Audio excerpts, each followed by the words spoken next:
Leeds, England, 15th March, 1941. Inside a modest factory building on Wakefield Road, a printing press clatters through its cycle, stamping out sheets of playing cards. To any inspector walking the floor, it looks like the most ordinary of wartime businesses, a games manufacturer keeping Britain entertained through the blackout. A worker peels a finished card from the stack, holds it briefly to the light, then sets it aside to dry. Nothing about it looks unusual. It is the two of clubs, printed with the familiar black pips, the maker's mark in the corner. But this card will never be sold in a shop. It has been selected for a different destiny entirely, one that will see it soaked in water inside a prisoner of war camp several hundred miles away. Its two thin layers peeled apart by trembling fingers to reveal something hidden between them, a printed silk map of the German countryside, showing roads, rivers, and the quickest route to a border. Outside the factory gates, ordinary Leeds carries on with the business of wartime Britain, buses running on rationed petrol, families queuing for their weekly allowance of butter and sugar, air raid wardens checking blackout curtains as dusk falls. None of it looks remotely connected to the war being fought hundreds of kilometers away behind barbed wire in Silesia, Bavaria, or the Baltic coast. And yet the connection is direct.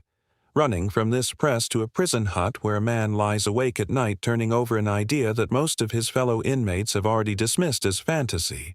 The idea that escape is not just possible, but survivable. That somewhere in the ordinary clutter of his few possessions might sit the one tool that turns a desperate gamble into a plotted route home. This is the story of how a company famous for board games became one of the strangest and most effective weapons in British intelligence's arsenal, a device so unassuming that thousands of enemy guards handled it daily without ever suspecting what it carried.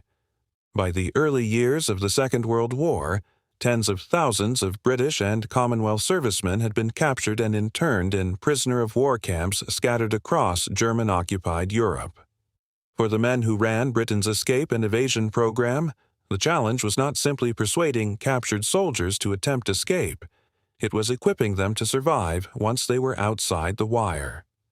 A man who broke out of a camp faced hundreds of kilometers of hostile territory, no local knowledge, no currency, and almost certainly no accurate sense of where he actually was. Getting hold of a map by conventional means was close to impossible. Guards searched incoming parcels routinely. Letters were read, often held up to lamps to check for hidden writing between the lines. Care packages from the Red Cross were inspected item by item, tins pierced, soap sliced open, the seams of clothing checked for anything stitched inside. Anything printed on paper that resembled a map was confiscated on sight, and any prisoner caught with one faced serious punishment, sometimes solitary confinement, sometimes worse. And this matters more than it might first appear, because the numbers behind wartime escape attempts are sobering. Of the roughly 200,000 British and Commonwealth prisoners held in Europe during the war, only a small fraction ever attempted a successful home run, a complete escape back to Allied lines. The overwhelming majority who tried were recaptured within days, exhausted, disoriented, and without any means of navigating the unfamiliar landscape around them. Some froze to death in forests only a few kilometers from the camps they had just broken out of, unable to tell which direction offered safety and which led straight back into German-held territory. The scale of the difficulty was compounded by the geography involved. A prisoner held in a camp deep inside Germany or occupied Poland might need to cross several hundred kilometers of hostile land simply to reach a neutral border, threading a route through towns where he did not speak the language, past checkpoints where identity papers were demanded routinely, and across countryside patrolled by units specifically tasked with recapturing escapees. Ordinary paper maps, even if one could be smuggled in intact, posed their own problems once outside the wire. Paper rustled in a jacket pocket. It tore in wet weather. It disintegrated entirely if a man had to wade across a river or lie for hours in damp undergrowth waiting for a patrol to pass.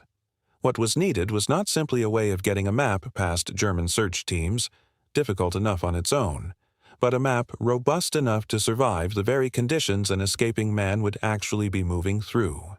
If Britain wanted more of its captured men to make it home, it needed a way to smuggle navigational tools past German search teams that were, by 1940, extremely thorough, and it needed those tools to keep working long after they had been smuggled in. This meant a map printed at readable scale would need to survive not one inspection, but potentially dozens, across weeks or months of captivity without ever being detected by a guard's hands or eyes, and then survive the far harsher test of actual use in the open. Solving this problem fell to MI9, the branch of British military intelligence created specifically to help prisoners escape and evade capture, working alongside a section that would later be remembered as MI9's most inventive arm. The organization needed a partner outside government who already had the printing expertise, the industrial capacity, and, crucially, a plausible reason to be producing millions of small paper objects without arousing suspicion. That partner turned out to be Waddington's, the Leeds-based games company already well known across Britain for manufacturing playing cards and board games, including a British edition of Monopoly. Waddington's possessed a technique for printing on silk that had been developed for an entirely different purpose, producing delicate maps that would not tear, rustle audibly, or dissolve if they got wet, all serious weaknesses of ordinary paper maps in the hands of an escaping man crossing rivers or hiding in wet undergrowth. The technical innovation was elegantly simple once explained, though it took genuine printing skill to execute. Each playing card, rather than being made from a single piece of cardstock, was actually manufactured from two thinner layers glued together, a technique already used in ordinary card production for rigidity and a satisfying snap when shuffled. Waddington's printers realized that if a fine silk map were pressed between those two layers before they were sealed, the finished card would look, feel, and even sound identical to any other card in the pack, yet it would carry a fully detailed escape map folded invisibly within its own body. To open it, a prisoner simply needed to soak the card briefly in water. The glue, held together by a water-soluble adhesive, would loosen.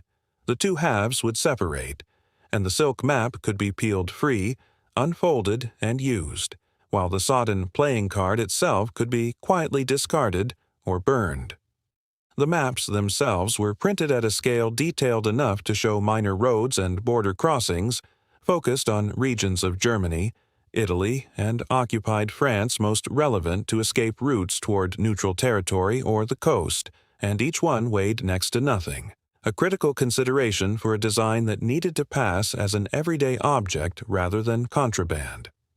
Production took place under conditions of considerable secrecy inside the Waddington's factory, with only a small circle of senior staff aware of what the special decks actually contained.